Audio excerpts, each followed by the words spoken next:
Sithanda ukulibingelela ababukeli emakhaya. Namhlanje sihlangene sifunda usifundo number 13 esithi sona enduring by faith. Okhulumayo umzalwane uNdlovu, Mbonisi Ndlovu. Ngihleli nomzalwane lana, ngizocela zazise ukubana ungubani. Salibingelela ababukeli emakhaya, okhulumayo ngobrother Sabelo Nyathi. Siyabonga umzalwane uNyathi ukuhlanganyela kunye nathi esifundweni sethu sanamhlanje. Before sidlulele ke ngaphambili socela umzalwane uNyathi asise enkosini ngomkhuleko. Sikhulekeni. Awusezulwini sanukubonga Nkosi ngethuba lelo sinikeze lona ukuthi sibe yilabo abafundayo elizwini lakho ukuze sithole lokho uzothi kwakhe izimilo zethu ekupheleni kwakho konke sibe yilabo abafaneleyo ukuthi bangene emuseni wezona.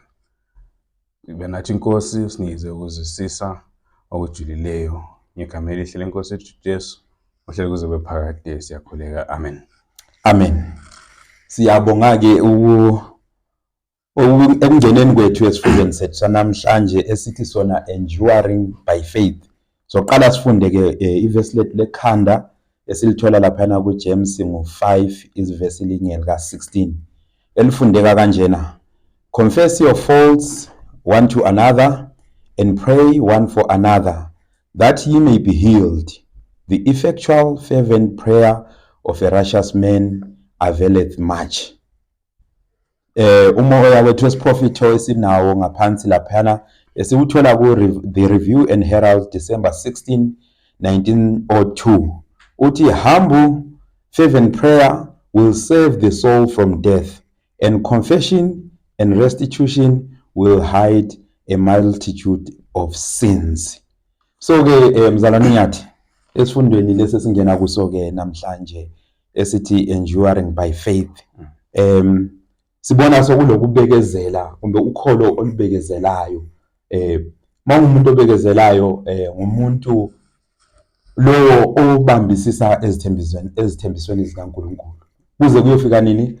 Kuyofika ekupheleni kwesikhathi mhlawumbe mayinkosi ithandile. So before singene esifundweni sethu ngokujula sicubungule iverse lethu sibheke nawo umoya wesiprofito wethu. Kulezifundo ezisithathileyo zaze zasiletha kulesi sikhathi. Esingazibheka emuva ezingabe zisikhuthazile ebudeni baleli kodwa. Ngithanda ukuthi usibekele nje kancane ukuthi kuyini ongabe ukuthandile uma ukuphawulileyo ongasikhumbuza khona. Siyabonga. Lapha masibheka izifundo lezi ezidlulileyo 12 esidlule kuzo, ngingasho ukuthi zonke bezinakho okubalulekileyo ezisikhombise khona kumbe ezisifundise khona. Kodwa ngamafishane mina ngithande kakhulu lesson 3 obethi facing temptation. Ubhekana nezilingo. Nabe sikhuthazwe khona kakhulu ngokuthi simele siziphathe kanjani ngezikhathi zezilingo. Ngoba kukhona amanyathelo okumele siwathathe ekwenzeni ukuthi sikwazi ukuthi uma kufika isilingo esithile sibe yilabo ababhekana naso. Amen. Siyabonga. So siboniswe ukwakha isimilo somKristu. Ngoba ezikhathini eziningi singabantu abehlulekayo uSathane ukhona sibamba ngakho ukuthize okufana lalokho esikukhulumayo la ngendlela esiphatha ngayo abazalwane bethu. Ulimi lwethu lubonakala lugqama kakhulu, luvela kakhulu ukuthi kufanele ukuthi siluqaphele ngendlela enjani esilisebenzisa ngakhona ngoba liyakwazi ukuthi lwakhe kumbe liyakwazi futhi ukubana lubhidlize. So ngithemba ukubana kukhona okuningi esikufundileyo kunye nababukeli bethu emakhaya, ngithemba ukubana kukhona abazitholele khona. Masiqhubeka ke ngesifundo sethu siya phambili evesini engilifundileyo nasemgceni lo masingenza isifundo sethu kuyini okukuthathekisileyo kumbe okutholayo kugoqela kunye nesihloko sethu. La into engithathekileyo yilena ethi yilena ethi confession and restitution will hide a multitude of sins. So uvuma izono komunye nokubuyisana, restitution kuzokuthi cover imali, kuzovala izono eziningi.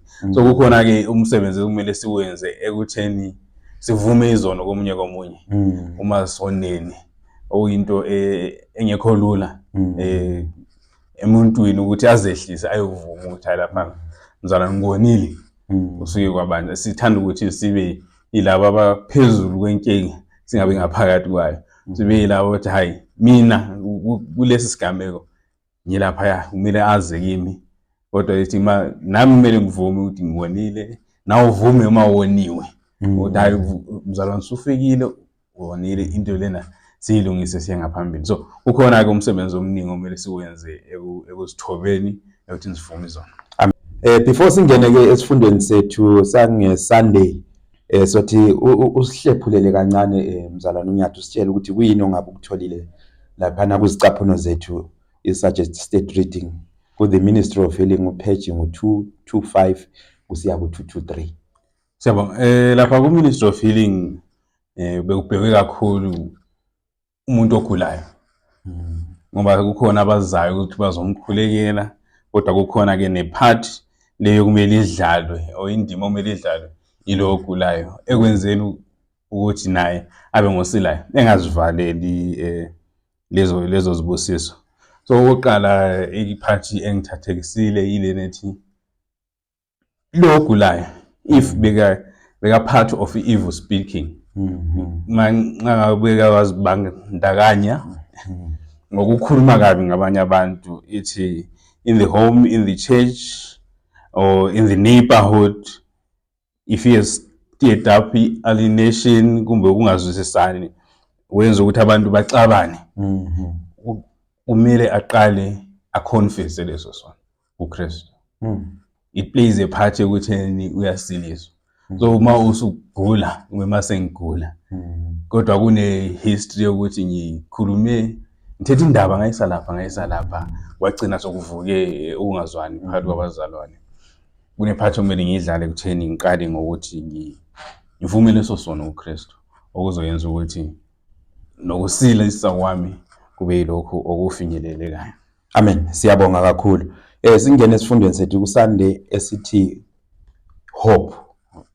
Yes. Hope.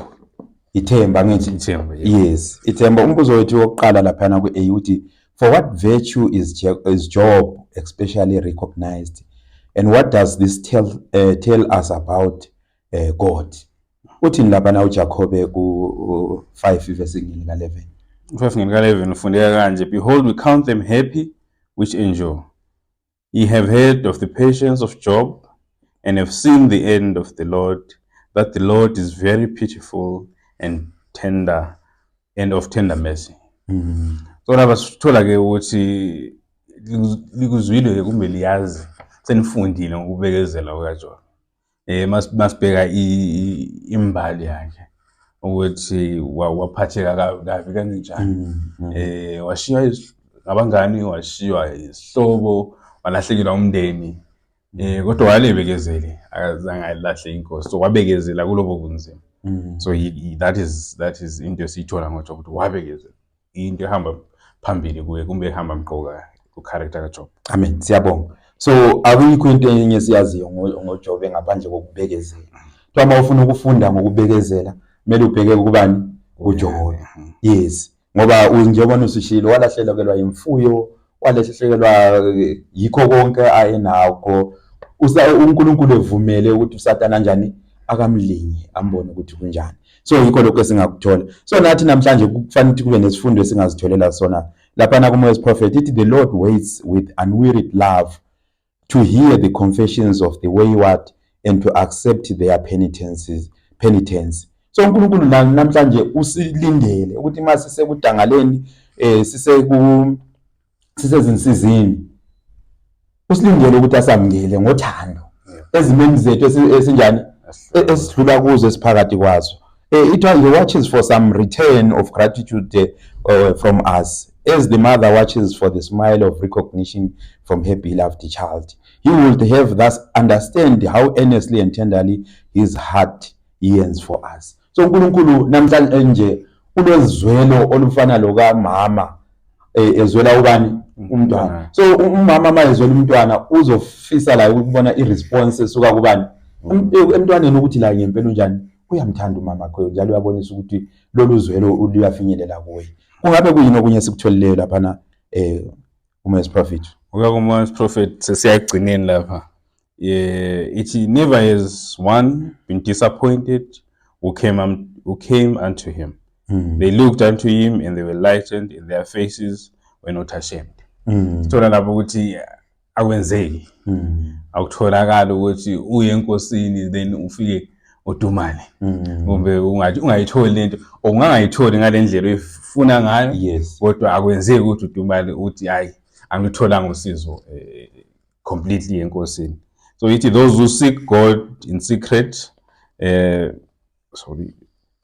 who seek God in secret, telling the Lord their needs and pleading for help, will not plead in vain. Amen. So ma ufuna inkosi in secret, ngasese, yes, you cannot plead in vain. Akwenzeki ukuthi uncenge kumbe ucele ngaleyo ndlela ungatholi lutho ube udlalise umoshe isikhathi sakho. Amen. So isikhathi into esiyibonayo amathuba esiwenzayo ukubana siye xhumana loNkulunkulu ngasese kanjani mancane kakhulu. That's why namhlanje singakwazi ukuthi sibekezele. Masifunda isifundweni sika Jobe siyabona ukuthi walinda kuNkulunkulu, uNkulunkulu wegcineni wenza njani? Wambuyisela ukho konke ayenanga. Masidlulela phana embili kubhila phana sesigijima ngamafitshane. Uthi how does James echo the words of Christ regarding veracity? Uthini uJacobe lo Mateo? James 5 verse 12 uthi, but above all things, my brethren, swear not neither by heaven, neither by the earth, neither by any other oath. Let your yea be yea, and your nay, nay, lest you fall into condemnation. So lapha usichazela nje nayo Matthew 5 verse 37 ukhuluma into efanayo ukuthi inkulumo yethu mayiqonde, amafishane inkulumo mayiqonde, mawuyinto oyivumayo ivume, mawuyinto ongayivumi uyala uthi no, ungagcina uwanda usibamba. So inkulumo zethu masiqonde. Amen. So isikhathini eziningi sizokubalisa izinto eziningi sisigcine sesifunga, sifunge ngomhlaba, sifunge ngezulu, sifunge ngazo zonke into zikaNkulunkulu. Ithi noma ngonwele lwakho lolodwa onalo ekhanda lakho ungalinge ufunge ngakho because wena udalanga lutho. So isimo lesesithola ngazo kuso ithi everything that Christians do should be as transparent as sunlight. So inkulumo ukwenza kwethu omKristu njengoba sizithi singamaKristu makube obala kubonakala, kungabi khona okufihlekileyo esingokugcina abantu sebezibuza ukuthi kathi lapho umzalwane wenze njani. Amen. So makungekho okunye singakusho umzalwane ngizocela ukubana sidlulele phambili siye ku faith versus kuqhathaniswa nokungabaza, presumption. uMandela phana umbuzo wethu uthi wona in suffering if suffering from disease, how and why are we encouraged to come to the great life giver? So lapha sibheka James 5:13-15. Is any among you afflicted? Let him pray. Is any merry? Let him sing psalms. Is any sick among you? Let him call for the elders of the church. Let them pray over him, anointing him with oil in the name of the Lord. 15. And the prayer of faith shall save the sick, and the Lord shall raise him up. And if he committed any sins, they shall be forgiven. Amen. So lapha Psalms 103 ngizofunda verse 3, who forgiveth all thy iniquities and healeth all thy diseases. Usithola lapho ukuthi why kwamele sibe encouraged ukuthi size enkosini ngoba inkosi iyasilisa. Amen. That is why kwamele size enkosini. So siyafunda lapho ukuthi uma ukhona ogulayo makabize abadala bebandla bamkhulekele, ithi imkhuleko enjalo iyamsindisa ogulayo. So uze enkosini kuyasiza ngoba he will forgive our sins oqala, okwesibili uzothi asisilise. Amen. Ngithanda lapho maze sithi and the prayer of faith, angithi, yes, shall save the sick, angithi. So masiya kuNkulunkulu singakholwa ukubana singasila kambe singathola ukusiliswa. Cha, singeke uNkulunkulu asilise ngendlela enjalo. So ungumnikazi wempilo, he is the source of life, he is the great physician. Angisho uyena owasidalayo, usazi kangcono more than inyanga engaba khona lapha ezweni. So makuthi siyagula kumbe sidinga usizo kumele sinjani siye kuye. Ithe lapha na kuMoses prophet ithi God is just as willing to restore the sick to health now as when the Holy Spirit spoke these words through the psalmist. And Christ is the same compassionate physician now that he was during his earthly ministry. So uKristu ku-ministry yakhe lapha emhlabeni simbona engumuntu onakekela kakhulu abanjani abagulayo, ebasilisa emkhuhlaneni yabo before abachumayeze ngelizwi likaNkulunkulu kumbe ngevangeli, ku-attenda to their needs. Yes, abafinyelele ezidingweni zabo, abagogekileyo, abalule ebugogeni bakhe, abangaboniyo abavula amehlo babone. Into zonke zona lezi ezinjalo yilokho kuthiwa uKristu namhlanje usadinga ukuthi enze njengoba nawe wayesenza nini emandulo. Ayikho into eguqukileyo. Ongabe kuguqukile ngobani? Ungabe yithi. Ngoba sinjani? Asikholwa. Yes, ukukholwa kulahlekile. It in him there is healing balm for every disease, restoring a power for every infirmity. So kuye kukhona ikhambi lonke. Angithi akukho umkhuhlane ongaya kuKristu ngokukholwa ehluleke ukubana akusilise. Kodwa mangumuntu ongabazayo ungasiliswa yini? Hayi kufuneka ukukholwa lapha yikho esithola ukutholakala ukuthi siyakushoda. Lack faith. Khona lapha uMoses prophet uyakhuluma lapho ukuthi we have the Holy Spirit's power, the calm assurance of faith that can claim God's promises. The Lord's promise, they shall lay hands on the sick and they shall recover. It's just as trustworthy now as in the days of the apostles. So lapho usithola emandulo uKristu ethumela abafundi hambani nibasilise everywhere. So bahamba babasilisa abantu and they came back happy ukuthi hey siyenzile yini ama miracles wonke siwayenzile. So uthi but namhlanje that assurance isathembekile as in the days of the apostles. Amen. Siyabonga wabanikeza amandla okwenza konke khona lokho endibakwenza futhi baphumelela lathi sithenjisiwe noma sokungaba ngendlela ehlukileyo njengoba siyoqhubeka sifunda ngayo lapha na kuB. uB uthi yena of what balance must we be aware when seeking health. Psalms lapha uthi yena if I regard iniquity in my heart the Lord will not hear me. So ngoba sike siyabala ku-suggested reading uthi lapha first ku-A besikhuluma ngefaith uthi uma sinalo ukholo we can claim those promises. Akhona, they are ready, they are still as trustworthy ngaleyo ndlela. Kodwa lana kuB sesibheke the presumption part ethi yona we cannot go to the Lord angesikwazi senkosini sithi sizoclaim ama promises kodwa sazi ukuthi kukhona izinto ezimbi esesigodlileyo. So sifundile lapho ukuthi umuntu ifike wakhuluma kabi so discord kumele akuvume lokho enkosini. Makuqhubeka nge-suggested reading ufunda yakhuluma nje ngakho konke ukuthi ma unesono sazi wena ogulayo unesono sakho esaziwa nguwe. Into yokuqala omele uyenze ukuthi usivume enkosini ngoba sifundile ukuthi you'll forgive our sins. Oqala ukuthi uvume enkosini ukuthi ngenza okubi kumbe kunobubi ebengibenza obungilidelela. Ngakho ke inkosi ngiyavuma ukuthi ngenze kanjalo. So iyakhuluma ukuthi most of the things ezenza sigule it's what we do. Kuyizenzo zethu. Yes, kuyizenzo zethu ukuthi sigule. Ngakho ke those actions esabe sizithethe izokumele sizibike enkosini ukuthi senze lokho nalokho. That is why sina. Then inkosi izoyenza ke eyayo indima. Amen. Siyabonga. So we cannot go to God sisagodle okunye. So besingabazi. Amanye amagama siyamlinga uNkulunkulu.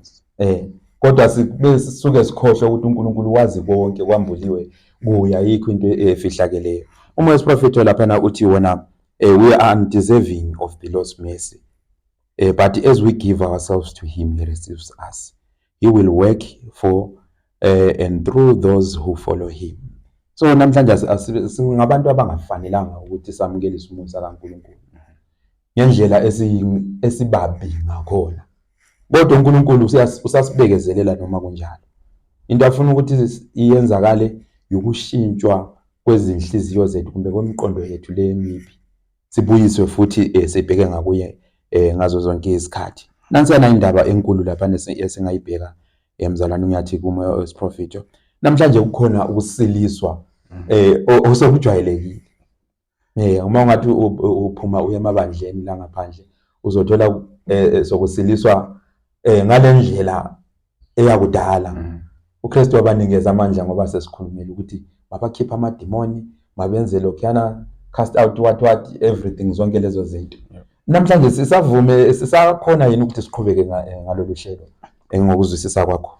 Ukuzwisisa kwami lapha lolu hlelo asikho advised ukuthi siqhubeke ngalo ngoba sokune counterfeit, sokune fake.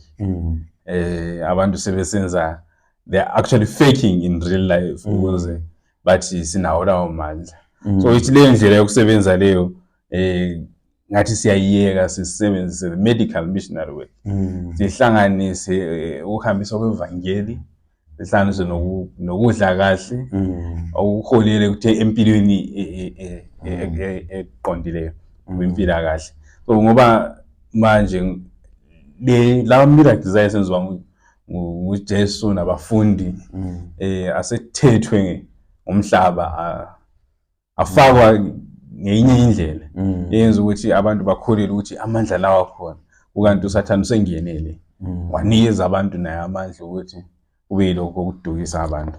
So sifundiswa lapha ke ngokubalekile medical missionary work, fundisa abantu ngelizwi lenkosi, fundisa abantu ngokudla okufanele, ngempilo efanele ukuthi siyiphile ezoyenza ukuthi abantu babe nempilo kahle, singagxili kakhulu ekutheni sizofika sithi lay hands emntwini umuntu avuke. So we should attack from the source rather than ukuthi sifike sithi sizoyenza a short miracle umuntu abe restored. Amen. Siyabo. Tuesday aphansi kwesihloko esithi 2 different types of courage. Yes.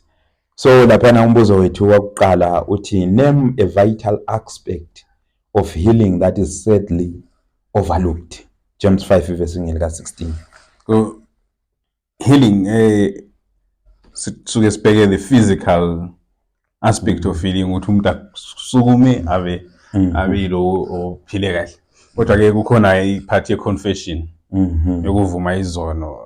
It confess your faults one to another and pray one for another that he may be healed. So that is the part suke singayi nayi ukuthi sivume izono komunye. Amen. So masingavumi izono komunye ngoba sesikubalisile ekuqaleni, lokho kuzosenza ukuthi sibe ngabantu abangatholi usizo kubani? kuNkulunkulu. So kufanele ukuthi sikwenze lokho singaku khanyelela phansi ngoba into enkulu kakhulu. Umoya wesiprofethi lapha uthi how mistaken are those who imagine that confession of sin will detract from their dignity and lessen their influence among their fellow men. So umuntu njalo ubusubekile ekuqaleni mawuse umuntu sehamba esithi uyavuma iphutha kumbe isiphambeko sakhe komuntu amonileyo, mhlawumbe woniwe kumbe nguyo owonileyo, uzibona esehliseke ngapi isithunzi. Ansena sithunzi sengihamba ngiyozehlisa kulo muntu, abantu bazombheka kanjani. So abantu abanjalo kanjani basephutheni. Ngoba masikwenza lokho siyabe senza into eqotho. Clinging to this erroneous idea, though seeing their faults, many fail to confess them, but rather pass by the wrongs they have done others so embittering their own lives and shadowing the lives of others.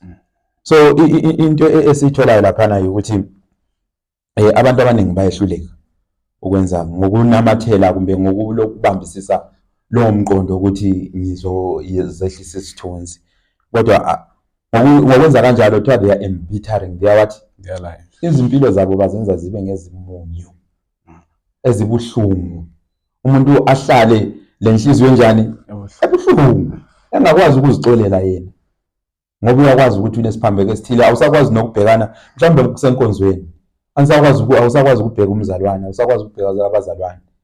If kanti ngabe uthethe that step uhamba wayo confronta that person, ukuzobe usuyiqedile indaba liqhubeke lisiya phambili ngendlela eqondileyo. Kuyini ongabe ukutholile futhi lapha namzalwane Nyathi? Ngamafishane ngithola ukuthi the health of your soul and the salvation of others depends upon the course you pursue in this matter.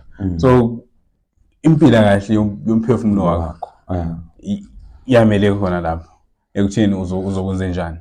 Uzohlala ungayilungisa indaba nomzalwane wakho, ukhuba umzalwane wakho nawe libe likhubekile nobabili sendleleni wrong basically. Yes. So to many, a sin is left unconfessed to confront the sinner in the day of final account. So uyehluleka manje ukuvuma isiphambeko, kodwa leso siphambeko uzosithola sikulindile nini ekwahlukeleleni. Yes, uzothola sikumnene. So into engiyifundayo lapha mzana noNyathi ukuthi umbuso wezulu sizowuvalelwa ezikhathini eziningi ngokwehluleka ukuvuma amaphutha ethu. Komunye just little things like that. Uthi waphazamisana lo muntu wehluleka ukuvuma isiphambeko sakho. At the end isono lesana uSathane uzaba lento azakubamba ngayo. Athi lapha uJesu noma pleader ethi ngumuntu wami kumbe ngumntwana wami lo. That won't work for you because you have something that is working against you. uNkulunkulu asisize kulo nto ithi do not fail to learn the will of God on this subject. John usitshilo uthi the health of your soul and salvation of others depend upon the course you pursue in this matter. uNkulunkulu makasenzele kahle asincedise ukubana sikwazi ukuzehlisa ngazo zonke isikhathi sivuma amaphutha ethu. Asike sibheke lapha na indaba eka Elijah. Ithi wena kubi when concerned over the spiritual apostasy of his nation, what action did Elijah take and how did God preserve him? Lapha sithola ngamafishane ukuthi uElijah wabona ukuthi the whole nation sihlubuke. Waya enkosini, the leader of the nation, wamtshela ukuthi yabona ngendlela okwenzeka ngakhona until abantu bazibaqondise inhambo zabo ngeke kube kunethi, ngeke there won't be rain for 3.5 years. Yes. Wathatha leyo decision yamenza ukuthi angabe popular with the king or with the people, but how did God preserve him? Mayekade esuka enkosini uNkulunkulu yamtshela ukuthi phuma kule ndawo uhambe by the brook. Yes. Ukuzocashela ubani inkosi wakho. So in his actions in defending God also defended him. So wavikela umthetho kaNkulunkulu noNkulunkulu wamvikela ukuze angabi lo obulawa inkosi. Amen. Siyabonga. So indaba kaElijah iyasikhuthaza namhlanje. Iyasiqinisa njengoba nasifunda ngecourage laphana ukubana masenze okulungileyo ngazo zonke izikhathi. Masenza okulungileyo ngazo zonke izikhathi uNkulunkulu usithembisile ukuthi uzoba nathi. Angitsho. Kodwa if we apostatize siphuma endleleni siphambuke entweni zikaNkulunkulu, kumbe endleleni kaNkulunkulu, uNkulunkulu uza njani? Uzosilahla. And surely yikho lokho isimo esizosithola sesinjani sesiphakathi kwaso. Ithi yona lapha in anguish of soul Elijah besought God to arrest the once favored people in their wicked course, to visit them with judgments if need be, that they might be led to see in its true light their departure from heaven. He longed to see them brought to repentance before they should go to such lengths in evil doings as to provoke the Lord as to destroy them utterly.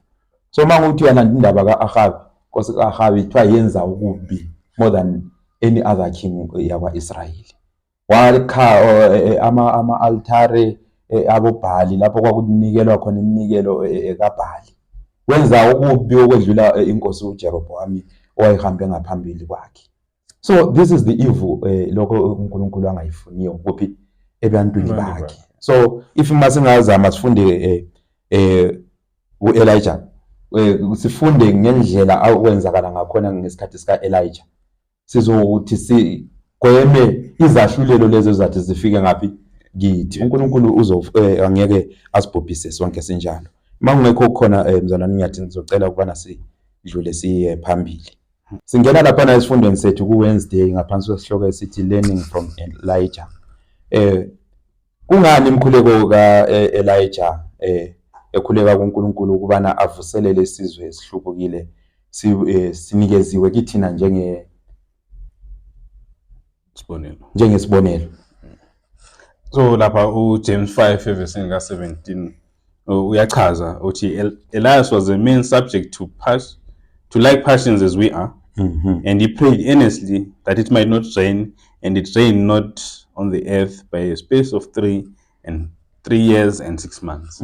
So ile mkhuleki ibuyiswa kithi ngoba ithi yona uElijah wayengumuntu njengathi. Yes. Ihambeni yakhe yomhlaba konke esikubonayo wayekubona, esikuzwayo naye wayekuzwa. So wayekwazi nakho ukuthi so ngezindlela wayefana nathi exactly.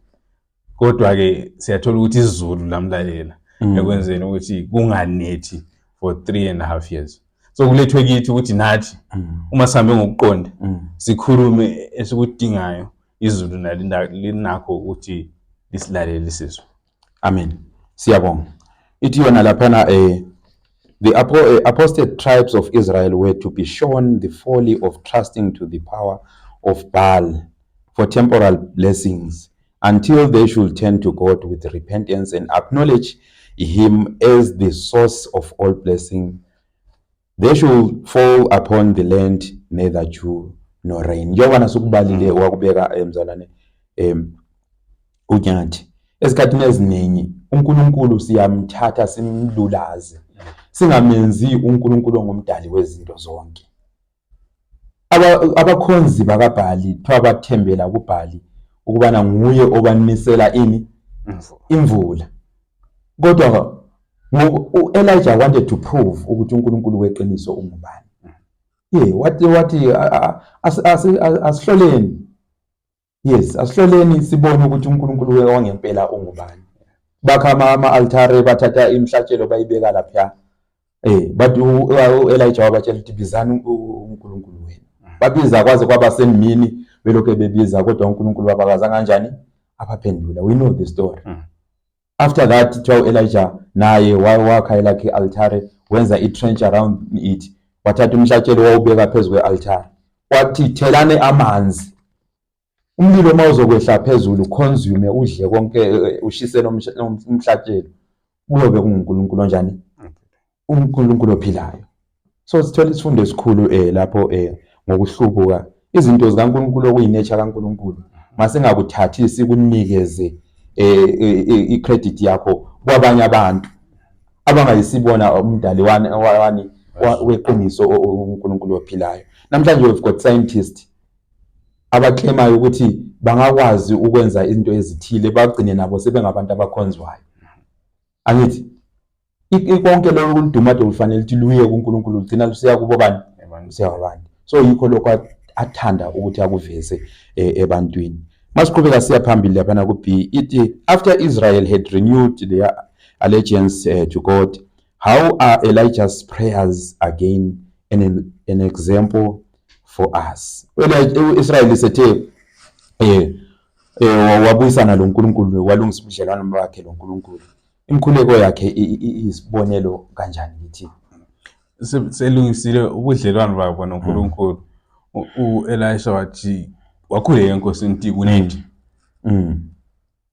kodwa ke maye khule oqala akunethanga wakhuleka kwesibili so wayethuma inceke yakhe ukuthi phuma uyobheka phandle ukuthi so amafa khona abona kunalutho 6 times kusenzeka lokho but waqhubeka ekhuleka the 7th time then inceke khane uyisithi kuyabonakala amafa ngathi aqubuka yasuka le amancane kodwa asekhona so lokubonisa ukuthi noma inkosi sihamba kahle naye kwezinye izikhathi kukhona lapho esicela khona esikudingayo ingaphenduli ngesikhathi esifuna ngaso yes so kwenza ukuthi singayiki ukukhuleka because if wayeka after the first time kwangeke kunele so kusibonisa ukuthi kumele siqhubeke siphikelele emthandazweni ngaleyo ndlela inkosi izosinikeza in the right time if we continue ukuthi singayeki ube singaphezeli emthandazweni. Amen, siyabonga. So njengoba naso usubalile uNkulunkulu wamuzwa uElijah. Thola lapha ithi yona kumoya wesiprophet ithi we have a God whose ear is not closed to our petitions. Silo uNkulunkulu olendlebe yakhe engavalwanga kuphi ezicelweni zethu. uIsaiah ngo59 lapha uzokutshela ukuthi isandla senkosi asifinyezwanga ukuba nasisilise. Kodwa izono zethu yizo ezisahlukaniselo bani nayo uNkulunkulu. So if we continue in sin, if we continue with iniquity, siqhubeka lezinto ezinjalo uNkulunkulu ngeke simuzwe. Angeke asizwe. Yes. Kodwa uma sisenza kahle uNkulunkulu uzosizwa. Okunye okubalayo okuqhathekile yiwo ukuphikelela at all times. Mase lo ukholo oluphikelela njengolika Elijah njengoba sifunda kuye. Kuningi esizathi sikuthole. Singakhuleki kanye bese siyama. Izicelo zethu zingaphendulwanga kodwa masiqhubeke senjani? Silokho simtshela uNkulunkulu. Ithi Elijah humbled himself until he was in a condition where he would not take the glory to himself. This is the condition upon which the Lord hears prayer. For then we shall give the praise to him. Akumelanga ukuthi masokwenzekale konke bese siyanjani sesiyaziphakamisa siyazibonga ngakho konke uNkulunkulu asenzela khona udumo lonke maluye kuye esikufundayo kubana sibe ngabazehlisayo at all times. Sesiya ekugcineni kwesifundo sethu sithi extending Christ like tenderness. Extending Christ like tenderness lapha ku Thursday. Ithi amid disappointment heaped on us by defective people in a fallen world, with what final appeal does James close his letter to us? Sifunda lapho verse 19 uthi brethren, if any of you do err from the truth and one convict him, let him know that he which convicteth the sinner from the error of his way shall save a soul from death and shall hide the multitude of sins. So lapho sithola uJames esibalisela ukuthi ulanda umuntu kumbe ukubonisa umuntu isono sakhe covers a multitude of sins. Yes. Of sins. So kunesidingo ukuthi masibona ukuthi omunye wethu uphambekile simlande simbonise leso sono, thereby covering a multitude of sins. Amen. Siyabonga. It give the erring one no occasion for discouragement. Esikhathini eziningi thina asikwenzi lokho njengoba noJacob enjani esixwayisa ukuba nasikwenzi. Uthi mlapho mase sibona umuntu esesiphambekweni esithize simbonise futhi eqinisweni. Thina esikwenzayo kwenzani? Sihamba simkhuluma kabi, angithi simlulaza ebantwini simlengisa simenza yonke into ongayicabanga. So siyaxwayiswa ukuthi masinga badangalisi. Let's not discourage them. Angithi bona laba abantu abanjalo ngoba mase senze kanjalo ukuthi it means we're going to lose them. Angithi it suffer not a pharisaical hardness to come in and hate your brother. Let not bitter sneer rise in mind or heart. Let not tinge of scorn be manifest in the voice. If you speak a word of your own, if you take an attitude of indifference or show suspicion of or distrust, it may prove the ruin of a soul. He needs a brother with the elder brother's heart of sympathy to touch his heart of humanity. Let him feel the strong clasp of sympathizing hand and hear the whisper. Let us pray. God will give a rich experience to you both. Prayer unites us with one another and with God. Prayer brings Jesus to our side, and gives to the fainting, perplexed soul new strength to overcome the world, the flesh, and the devil. Prayer turns aside the attacks of Satan. Yini esiyitholayo lapha mzalwane? Sithola kakhulu indlela esikhuluma ngayo nalowo muntu esithi uphambekile. Ithi yona lapha indlela okhuluma ngayo, i-attitude yakho kwamele uyinake ukuthi ukhuluma naye kanjani. Ithi if you speak your own word, na ukubaleka masikhuluma nabantu sizama ukuthi seyamele kakhulu elizweni lenkosi. Yes. Wasigcina sesithi mina ngithe mina ngathi. Discourage lwana umuntu. Let no tinge of scorn manifest in your voice. Yabona uma ukhuluma nomuntu ungathi uyahlekisa ngaye. Ungahlekisi ngaleso simo esinjalo. Uthi elizweni lapho ngendlela okhuluma ngayo, uma ungazwakala ukuthi uyahlekisa kumbe uthatha lento enzekayo uyayilulaza ngaleyo ndlela. It will prove the ruin to your soul. So discourage lana umuntu kuhle maybe angasayifuni inkolo ngoba esethi bangijudgile. Abantu bathanda ukuthi ujajiwe. So yes, uma ukhuluma nomuntu kumele siqaphele ukuthi ase-sound ngaleyo ndlela elulaza kumbe elimaza isimoya sakhe. Amen. So imfudumalo kaKristu leya enayo kulaba abantu ababephambuka kufanele ukuthi ibonakale siyiveza nathi.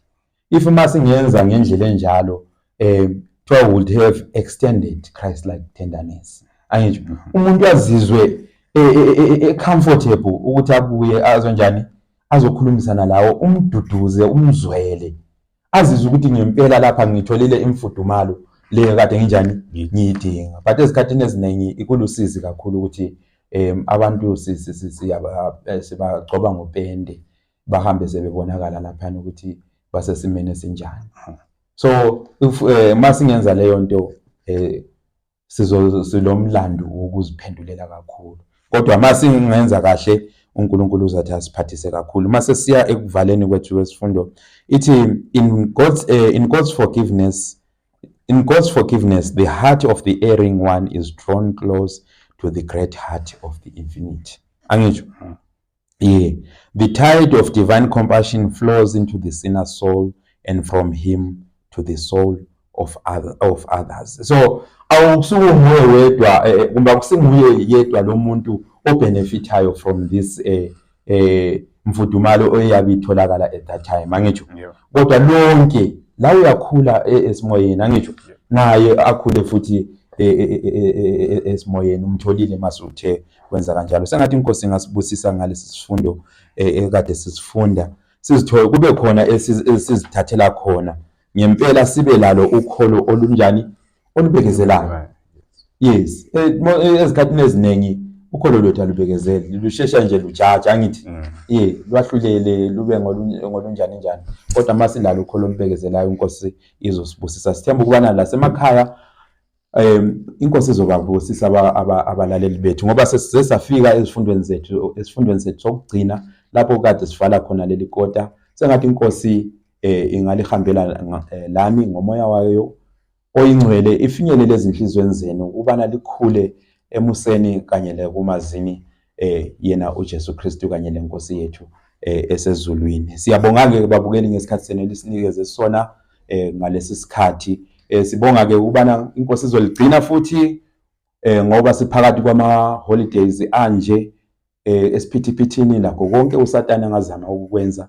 Sithi inkosi isandla sayo masihlale siphezulu kwenu elibusise eligcine kukho konke, size sihlangane futhi ngonyaka olandelayo sesingena kwezinye izifundo esiyabe sizilungiselelwe. Inkosi ligcine lonke ngegama lika Jesu Kristu. Amen. Before sivala ke sizothi sithole umthandazo omfishana singakhuleka. Baba wethu osezulwini, Nkosi siyabonga ithuba uthi wasinikeza lona. Sibonga isifundo Nkosi osilungiselele sona ukubana sifinyelele ezinhlizweni zethu. Esikucelayo Nkosi ukubana la mazwi anje engafinyelela Nkosi lapho ukukhuluma kwethu okungeke kuze kufike khona. Uthinte Nkosi izinhliziyo zethu Nkosi ukubana size siphendukele ngakuwe ngazo zonke izikhathi. Esikhulekelayo Nkosi ukubana zonke lezi zifundo esizifundileyo kuleli kota zibe lomutsho omkhulu ezimpilweni zethu. Sibe sesikhulekela lalolu kholo olubekezelayo ukuze kuyofika ekugcineni. Sibhekele ukuza kwendodana yakho masinyane yothi qhamuke ezolanda abahlengiweyo. Besicela ngani singatholakala lathi siphakathi kwalelo nani ngoba sikhethiwe. Konke lokhu sikucela ngelihle igama lomfeli wethu Jesu Kristu. Siyakhuleka ngokupheliyo. Amen. Amen.